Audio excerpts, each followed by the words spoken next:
Hello there, JWStrugglers. This is a special report, not an ordinary interview. I know special report sounds very official. My friend Joel the Unwitness is here, and we are going to talk. Joel's going to give a special report on his undercover shenanigans recently at a local Kingdom Hall near you. So, Joel, go ahead. Tell us what happened. Maybe even tell us what your idea was for all this and how you ended up doing it. First of all, thanks for having me on. And, the reason I came to you with this was I bounced this off of a couple other people. And they said, I said, this deserves to reach a wide audience, and I want to do it right. Because something really, I don't want to get too philosophical and overblow it and oversell this thing, but really something different happened. A few months ago, I just felt that, that we got to do this right. I got to tell this story. I've sat on it for a while. I've bounced it off only a couple of people, and I needed some time to digest what happened. And then also I've just been really, really busy lately. So here it goes. A few months ago, I got this bright idea. I had an evening off, and I went to a Kingdom Hall. And the only thought that I had going there was I wanted to see what it was, because I haven't been to a meeting in forever. I went to the memorial this year, but before that, I haven't been to a meeting in probably 6 or 7 years. It's been a while. So there's been a lot of changes. Wow. And I figured, okay, I'll go there. I'm not going to go as me. I'm not going to go as somebody who's disfellowshipped. I'm going to go as somebody who's just interested. And I wanted to see what that was like. So I put my leather jacket on and my designer douchebag jeans. And I brought my ASV Bible and a tablet and a pen, pen and a pad. And I got to the Kingdom Hall 15 minutes early. Okay, hold on now. I'm going to pause you for a minute. So let me get this straight. I want to process this. You decided that you were going to pretend to be an interested person. Is that correct? We're talking spur of the moment. I just had Oh, the evening off. Of course. I'm and just saying, I was decided? like, I'm going to do this. I just decided to do it. Okay. So it was spontaneous. It was very spontaneous. I was not scripted or anything. I just thought, okay, I'm gonna pretend like I'm an interested person. Okay. There you go. Like that ever happens. So I mean, but it wasn't. Now I would say if your intentions were out to just punk people or humiliate, that might be kind of a mean thing to do. But no. were you intending on like causing a ruckus or what? No, absolutely not. I had no idea what I was going to be doing. Like I remember walking through those doors thinking, what am I doing here? And all I remember thinking was, well, if anybody asks, I'm just somebody who's curious about what happens behind these doors. And I've heard some stories, but I want to see for myself. That's what I told myself. I pretty much, I had absolutely zero script, zero idea what was going to happen. I wasn't going there to cause any trouble or anything like that. I just wanted to see what happened. I wanted to see what it was like to be an interested person. And look, Joel, if I can interject, your explanation, in other words, the way you're explaining this, I chose to do this, or just to see what's behind the walls. I've heard at least 3 times during the time I was at JW, I heard somebody that wandered into the hall one day, and then I came up to them to say hello. They said that. Oh, I just wondered what went on in here. There's no windows, and Yeah. I heard that 2 or 3 times. Yeah. So lots of us probably have. So yeah, I mean, plausible. I walked through the doors, and it's just, it's a Kingdom Hall. It was a box. There was no windows. A pretty, ugly building. And it was my first exposure to the fact that they've put the JW.org sign on everything. And I took a picture of it and sent it to several of my ex-witness friends. And I thought it was very just like, I couldn't, like, where I came from as a Jehovah's Witness, not in a million years could I ever have envisioned them putting a sign like that on a Kingdom Hall. It looks like So it could be next to a KFC. it was just, I thought it was just gaudy. I mean, it was just ridiculous. So, I walked through the doors, and the entrance, you turn to the left, there's the auditorium. I thought, okay, I want to sit in the very back. But if I do that, people are going to assume that I'm disfellowshipped, and that's not the angle I was going for. So I sat about 5 or 6 rows from the back, right alongside the aisle. And again, I was 15 minutes early for the meeting, and then starts the love bombing. And it was thick. People were coming up to me, probably, easily 15 or 20 people before the meeting zeroed in on me, came over.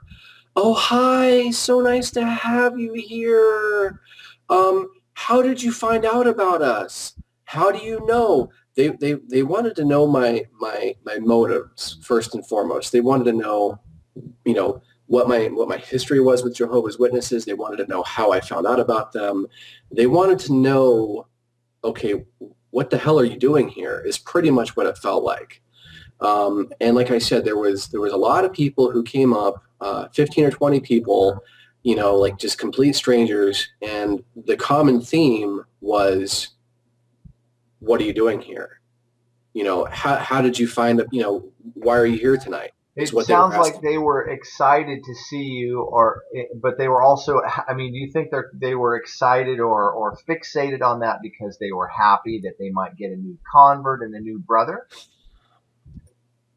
Half and half. I think there was some people who assumed that I was disfellowshipped. There were some people who were drinking their own Kool-Aid, and I told them what they wanted to hear. People who came up to me, they were like, "Oh, so nice to see you. What are you doing here tonight?" And I would be very vague, and I would say, "Oh, well, I've always heard a lot of things about Jehovah's Witnesses, and tonight I had a free evening, and the Kingdom Hall is only a few blocks away. I figured I'd come over here with my own 2 eyes and see what you guys are up to." And they were like, "Oh, well, wow, we wish everybody was like you." And they were like, they were very welcoming. I can't knock it. I mean, I know now that that's just love bombing and that they're doing it as part of a recruiting type strategy. But, they were pleasant enough. I'm sure they wouldn't have been that nice to me if I told them I was disfellowshipped or a mega apostate on a mission. But, they were pleasant enough to me. They were nice enough. And, I made sure that I laid my Bible that was not the New World Translation. I made sure that I made it very obvious that I did not have a New World Translation. Somebody went and they got me a songbook, and they got me a copy of the What Does the Bible Not Really Teach book. And then I also mentioned, because I saw some people with their Kingdom ministry. I go, what's that? I go, can I get a copy of that? And so somebody went and they got me a copy of the Kingdom Misery for that evening. And so I thought, great. And what was funny was that, of course, the very first thing I did with my songbook when I got it, it was like the new songbook. This is the first time I've ever seen it. I flipped it to the back cover because I wanted to see the picture to see if it was there. I'm like, oh, okay, I guess they fixed it. Okay, so they did. But they were pleasant enough. Again, I was just, anytime they asked me what was I doing there, it was just, I'm just curious about you guys. I want to see it for myself and I told them, and I was like, I've heard things, I've seen things, but I want to see for myself what you guys are all about. So, and they were very accepting of that. Yeah, I'm totally getting that. So how did it progress? Okay, so it was kind of strange because I wasn't really sure what to do. Like, I did not want to sing the songs. It was the opening song was one of the new songs that I didn't recognize. It sounded strange. It was very, it was the first time I've ever been to a Kingdom Hall and not been familiar with the surroundings. It was just different. It felt different. I was looking around during the song because I wasn't singing, so I was just observing. That's really what I was there for at that point, was just observation. And I was just kind of thinking this whole time, I wanted to just study these people. What are they up to these days? Because I haven't been to a meeting in forever. And I was looking around and I saw people holding up iPads and they're singing the songs. The songbook was digital on their iPad. And I'm like, okay, well, that's new. And there was like a lot of people who had iPads there and, we're singing the song from the songbook out of their iPad. I noticed during the song that there was a lack of young people there. You had like really young, like preteens, like 12, 13, 14, 15. But it seemed like there was a vacuum when it came to like high school through like college age young people. The only younger people that I would say in their earlier 20s to mid 20s, they were all married. And I'm like, again, I mean, it doesn't mean anything. I was just observing. I'm just like, okay, well, that's kind of strange that you have very young people, like up to about 12 years old, and then you have a gap. And then it seemed like the hall was about halfway filled. And then it was like the remainder of it was just like, older people and middle-aged people who looked really tired. I was like looking around and like, these people look like they're exhausted. So, it didn't take long, that the meeting commenced, 20 minutes into it, and I was already just bored. I'm just like, okay, nothing has really changed in the last 7 years. So I started taking notes, and I thought to myself, what would somebody walking into a Kingdom Hall with a critical mindset, what would somebody think of all the cult speak and everything that's on display here?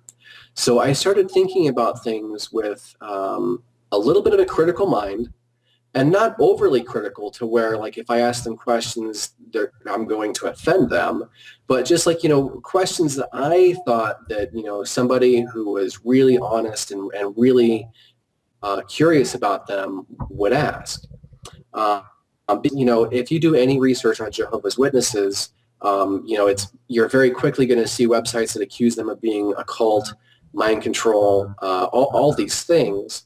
And so I went into it with that kind of a persona, that kind of a mindset where I'm going to observe, I'm going to ask them some questions.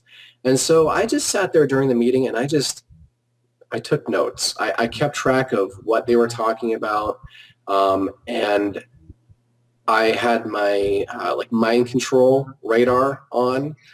And I'm just thinking, okay, I'm just going to sit here quietly. I'm going to write down some notes, and I'm going to take some questions down, and I decided, I'm like, that's what I'll do. When the meeting is over, I'm going to ask them questions about what I observe here. Okay.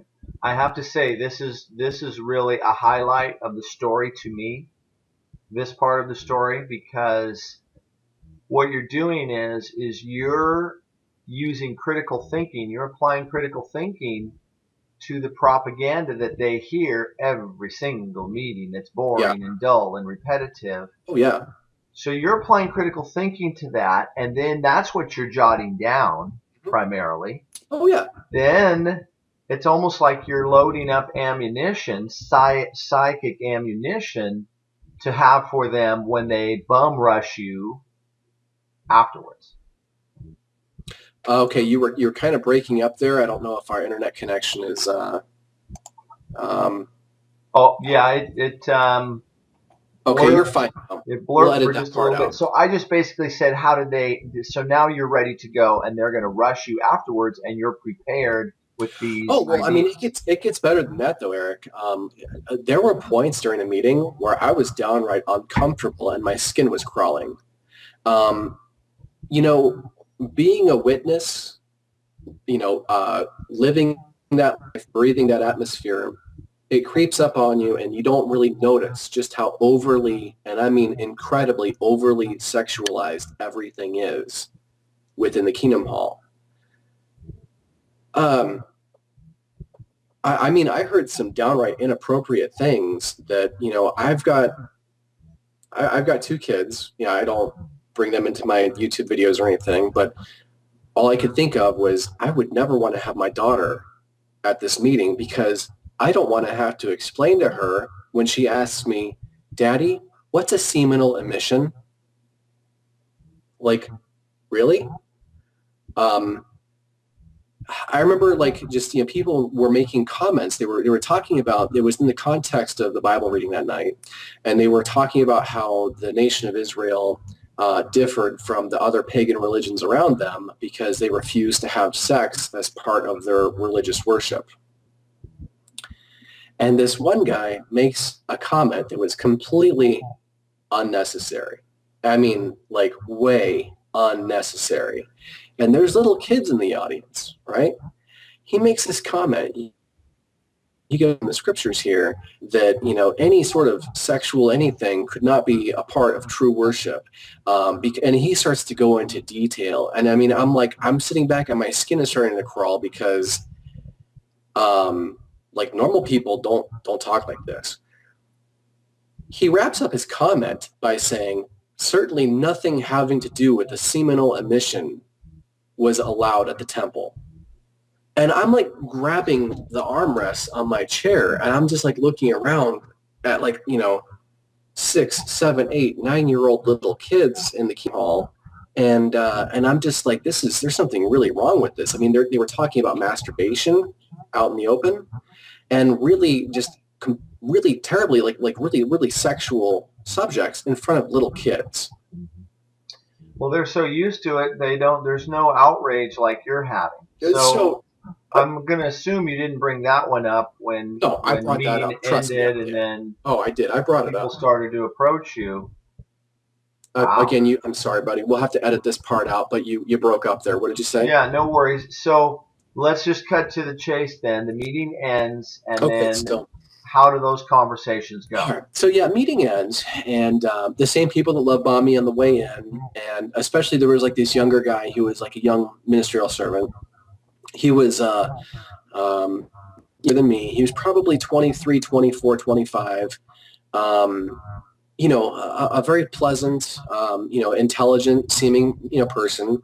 Again, I hope that nobody watches this video and thinks that I had anything, personally against any of these people at the Kingdom Hall. I didn't walk through the doors thinking these stupid Jehovah's Witnesses, I hate you all. That's the farthest thing from my thoughts. My thoughts were, how can I observe and study these people and help them? Mm-hmm. So after the meeting, this guy walks up to me. He's like, so what did you think? He goes, it was your first meeting. He's like, what did you think? Was it everything that you thought it was going to be? And, well, he laid it out there.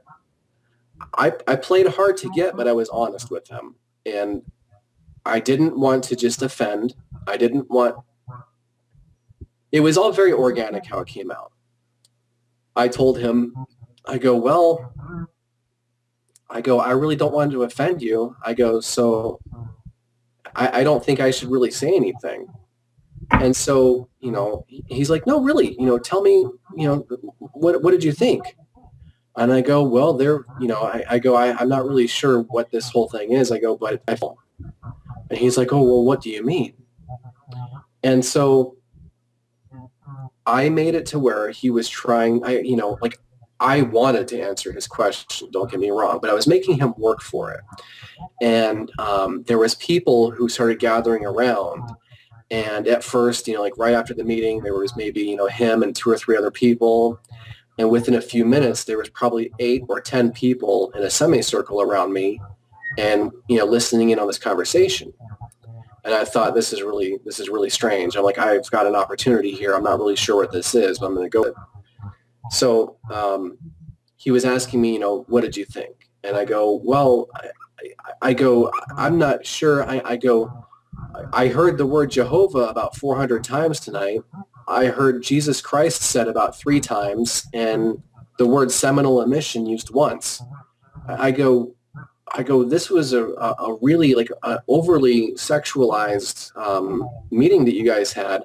I go, how do you explain that to your 8-year-old daughter over there when they ask you about seminal emissions? And the guy goes, oh, well, it was in the Bible study tonight, so that's why we talked about it.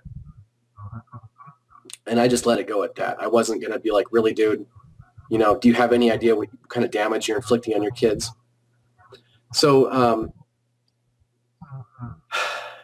they were asking me, they were prying. They wanted to know, what did I think?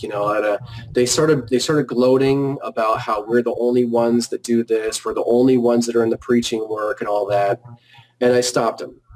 I said, wait a minute. I go, what do you mean you're the only ones that do the preaching work? I go, what about all the other church groups? I go, oh, there's tons of other evangelical groups that take.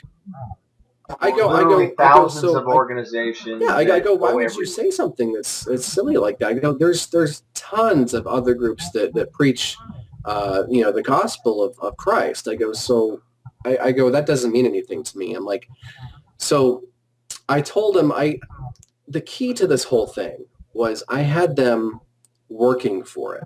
I didn't just show my cards.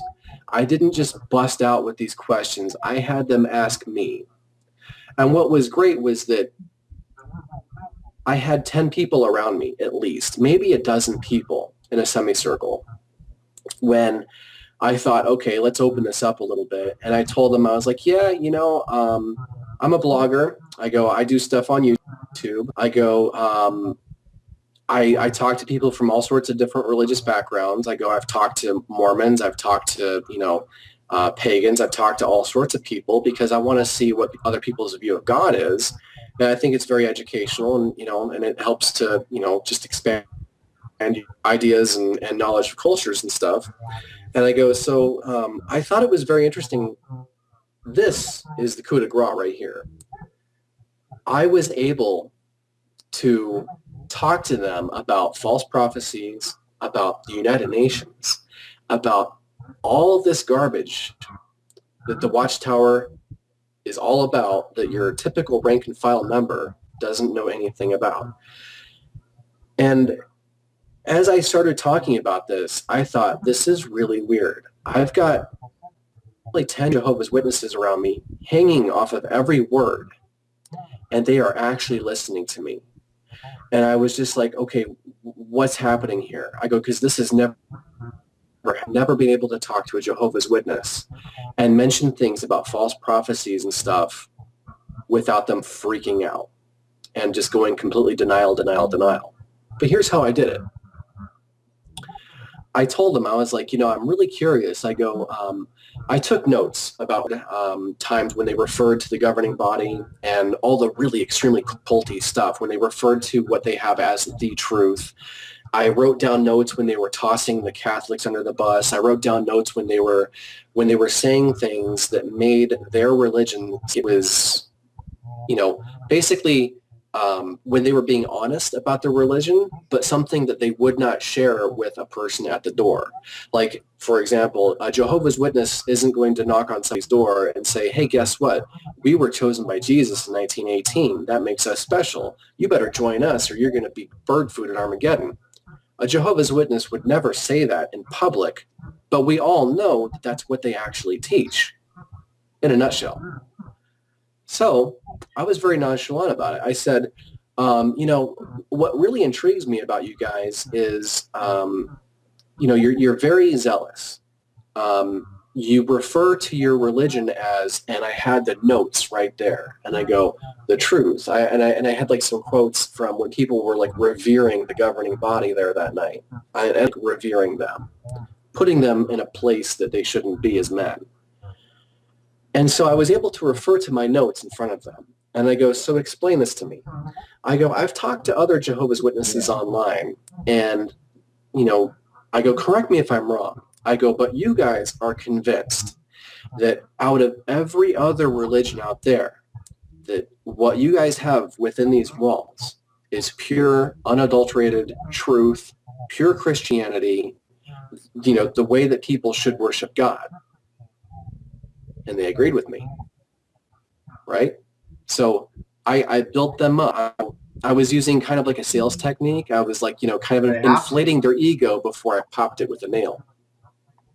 So I said, so explain to me. I go, what I don't understand is how you guys can be so sure of your faith and so sure of God's backing of the Watchtower when, there's been false prophecy committed.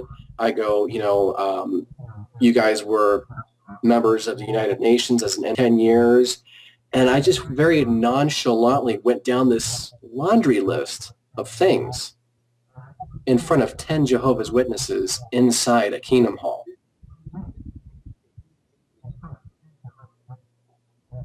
It's amazing. It's amazing, and it sounds like it could yield some results. Who knows? No, what they were interested in. Did in. anybody ask you? Well, how do you know all this? Where did you learn? I thought they were going to have a wanted poster of me behind in the you're sounding department or something. But what they asked me was, "What's an NGO?"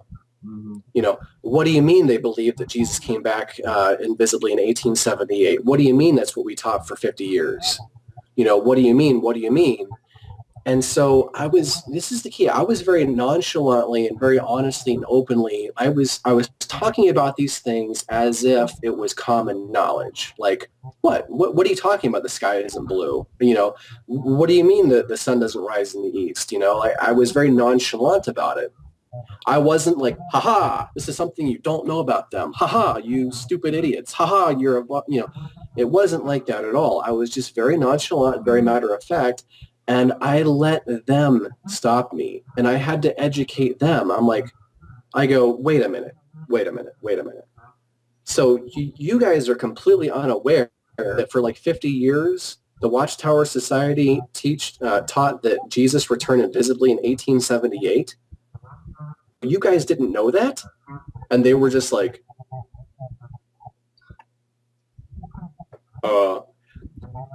here's the great part too. I had the Jehovah's Witnesses ask me, what's an NGO? What do you mean the Watchtower was a member of the United Nations for 10 years?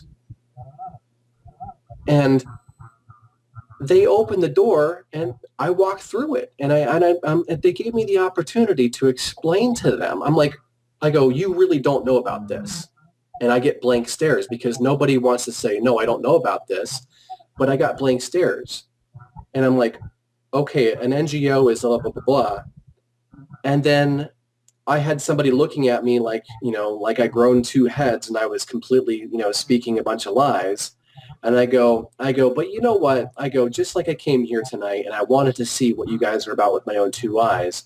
I go, I don't believe half of anything that I ever see on the internet. And I go, so what happened was I made up a story. I used a little bit of theocratic warfare.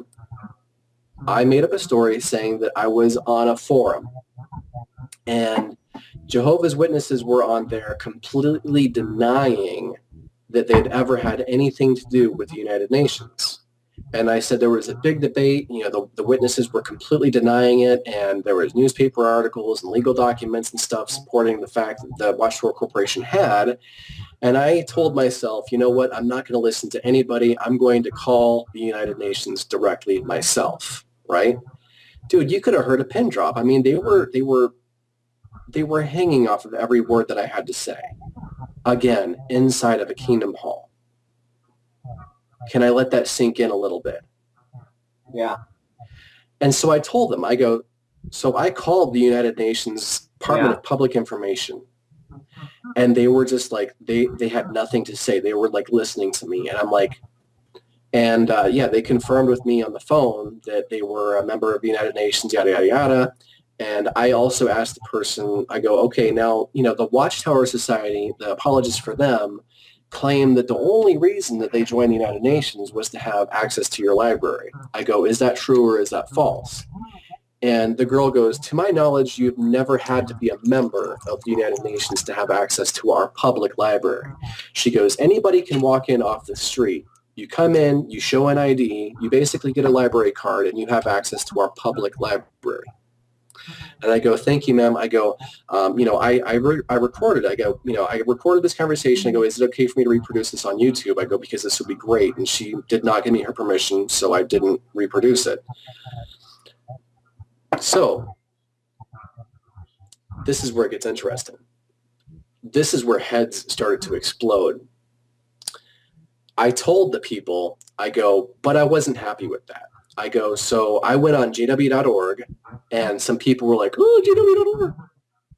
And I go, and I looked for the contact information, and I go, and I found the Watchtower Education Center. I go, and I gave them a call. And I asked the guy, he identified himself as a member of the writing department, but he wouldn't give his name or anything like that. And I asked him if he could answer me a question, and he said that he could. And I asked him, I go, were you guys ever a member of the United Nations? And again, if I have to remind anybody, I'm in a Kingdom Hall surrounded by 8 or 10 Jehovah's Witnesses who are listening. And I told them, I go, I really wasn't happy with the guy I talked to. I go, because he lied to me. And the Jehovah's Witness, the kid, the ministerial servant, he goes, well, what do you mean he lied to you? And I go, well, he denied that they were members of the United Nations at first. I go, so I asked him, I was like, is it true, these rumors that I'm hearing, that you guys were a member of the United Nations as an NGO for like 10 years, up until like 2001? And the guy goes, no, that's not true at all. And this is the recording that I put on YouTube for everybody to see. This is what everybody's seen on my channel. And I basically confronted the guy. I said, really? I go, because I just got off the phone with the United Nations, and they said that you guys were.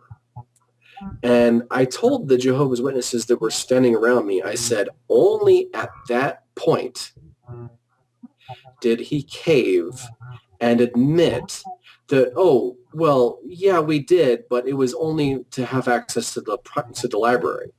To which, of course, I said, really? Because I just got off the phone with the United Nations, and they told me that you would have never had to be an NGO to have access to their public library. I go, so I feel like I'm being lied to here. Oh my. It was like I slaughtered their sacred cow or something. So what happened was, oh my word, the elder who was standing there, he got mad at me. He clenched his fists and he got angry at me because I made the mistake of saying, I feel like your leadership is fraudulent. I feel like they're lying to you guys because, you're telling me that you're completely ignorant to all these things.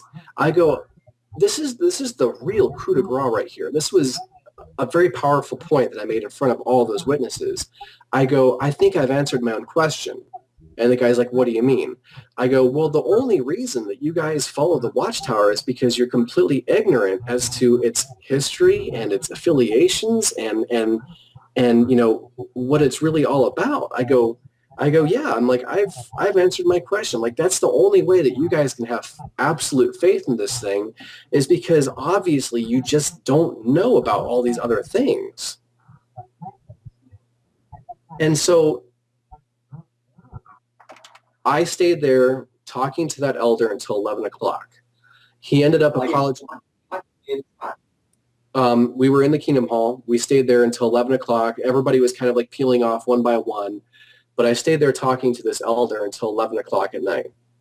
And, I don't really feel like I got anywhere with him, but that wasn't my point. But Eric, I'm telling you, he looked like he wanted to attack me when I said that his leadership was fraudulent.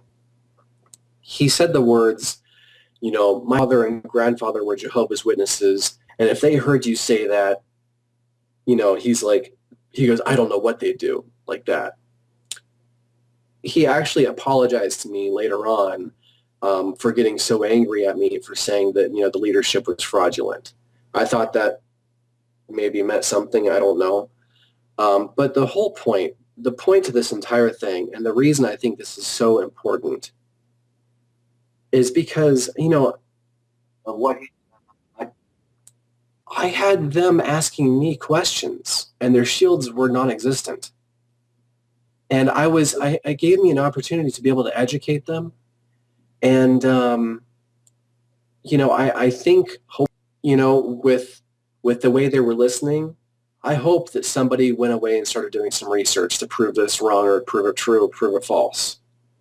Towards the end, you're absolutely right. And God, thanks for bringing that up because I would have forgotten that detail. Okay, so towards the end, I was just asking them questions, and the guy started lying to me. I was asking questions like, well, I've always heard this about Jehovah's Witnesses, or I've always heard that, right? And so I gave him the rope, and he hung himself in front of everybody. And I'm talking in front of 8 or 10 Jehovah's Witnesses. I had an elder tell me the words, "We absolutely do not shun."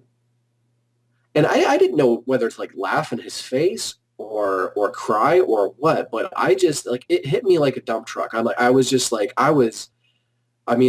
really offended, because Eric, I was this close to just being tell that to my family then. Tell that to my friends. And so at that point, I'm just this is where I'm going to get them. And, I thought, well, if I go back, I'm going to pin them on this. I thought to myself, when I go back, I'm going to accuse them in front of everybody of lying to me. And I haven't been back yet. And it was kind of like a dry run.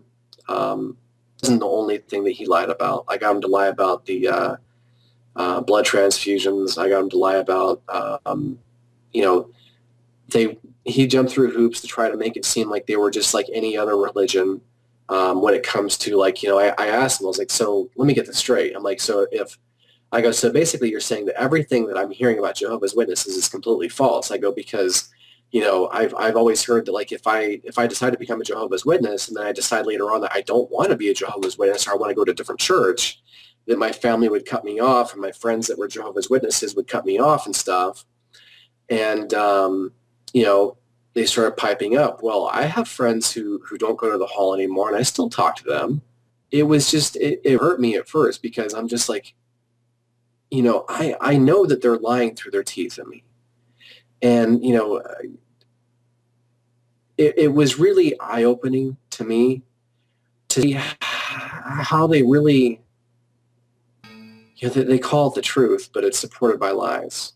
For me, being away for so long and not going to a meeting for so long, going back and hearing that elder say those things to me and misrepresent and lie about the Watchtower and and lie about the facts of the matter, it just really solidified my resolve that, I made the right decision by stepping away from this box of snakes. I made the right decision, and I needed, it was such a traumatic experience that I needed some time. I have tried 4 or 5 times now to make a video for my channel and express what happened that night. Yeah, I did not record it. My phone, when I walked in there, was at 20% battery. But I really just want people to understand that oh God, it felt great. It felt so good to go out there and do that. And just by asking questions about what I saw there that night, I got them to feel uncomfortable. They were, but the most important thing that anybody should take away from this thing, and maybe I'm onto something that, okay, there's nothing new out there, but I think that this is one of the angles that they're completely unprepared for, and they didn't know what to do with this. They never once called me out as an ex-member or anything like that. And I thought there was time where they, I'm like, how can they be this stupid? I'm like, they've got to, it never happened. So I just want to get my story out there and say, okay, this might be a really effective way. If you're, I have the luxury of, I didn't grow up around here, so nobody knows me. And all I know is that from my experience that night, they do not have wanted posters of us behind the counter. They don't know who we are. And I think that just as a social experiment at the very least, whatever, I think that maybe we found a different angle to attack them from that they are completely, and I mean absolutely, unprepared for. And if I didn't, I mean, there is no way that people left the Kingdom Hall that night without the urge, the burning desire to research 1878, United Nations affiliations, and any of the other things. I mean, I don't know what the end result is going to be, but I know people thought and they were curious about what they heard. And so I just thought that that was, important enough to share with everybody and take it for what it's worth. The order is rapidly fading, oh, the time